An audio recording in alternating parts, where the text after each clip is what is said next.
Here I'm performing a high bar Smith machine back squat. You can see I've positioned the Smith machine at a position that allows me to get under it comfortably. I'm getting myself under the bar, just like how I'll position myself under a normal bar without the Smith machine. You can put a heel elevation here if you want to, because I'm doing it high bar, and so it's going to be slightly more quad biased. But if not, that's totally fine as well.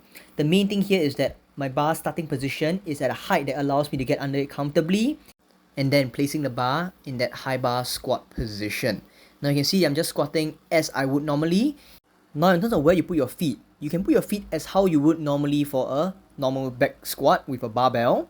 But if you want to put your feet ever so slightly forward, that is also fine. The only time you really want to bring your feet forward and be leaning at an angle is only if the Smith machine is at an angle. However, this Smith machine bar path is straight, and therefore there is no need for you to angle yourself, and therefore a straight squatting up and down would suffice in this case. And therefore there isn't a need for you to bring your feet forward ever so slightly, but you can just stand as how you normally would in a high bar back squat. Now I'm performing a low bar Smith machine back squat. You can see I've placed the bar at the starting position where it's at my chest so that I can get under very comfortably. The only difference between earlier and now is that I am setting the bar much lower on my back, as you can see here, and I'm getting in position and squatting. Now, how you perform this will be how you perform a normal low bar back squat, and how you position your feet and how far your feet are is going to be similar as to how you do a low bar back squat.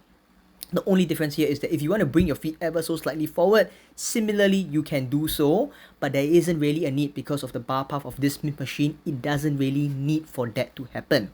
Only if there's an angling in a Smith machine will you need to think of angling your feet forward to be aligned with that bar path of the Smith machine. Another key thing when setting up for a Smith machine bar squat is that we are going to be doing very similar to a normal back squat. You can see that I'm going to set my pelvis into neutral here. So here's anterior pelvic tilt, and I just tuck my pelvis under. So I want you to think of it as bringing your tailbone under to keep a neutral spine. So imagine a Kim Kardashian anterior pelvic tilt. I want you to do the opposite of an anterior pelvic tilt by bringing your tailbone under to get that spine into neutral. Okay, so when we're doing a low bar squat, we're doing a high bar squat, we're doing it with Smith machine, or we're doing it without a Smith machine, you want to make sure that your tailbone is just tucked under ever so slightly, or thinking of bringing your rib cage down into a mid crunch so that they are stacked on top of one another. You want your rib cage to be stacked on top of your pelvis, just like how you would think of doing a mid crunch when you bring your rib cage towards your pelvis, but except that now you're just bringing it down ever so slightly to create that stacking of my rib cage on my pelvis. So once again, to recap, for Smith machine you can do high bar or low bar. It is really up to you. The bar positioning depends on that. And for high bar, you can put a heel elevation if you want to. The main thing is that when you're setting up, the bar should be at chest level so that when you get under the bar, you can comfortably get under it and just stand up to release it from the racking.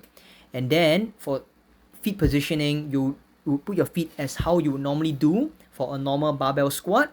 You can put it ever so slightly forward, but there isn't a need to if the Smith machine bar path is straight. If it's an angle, you can angle, then you have to bring it forward to angle yourself according to that line of that Smith machine bar path.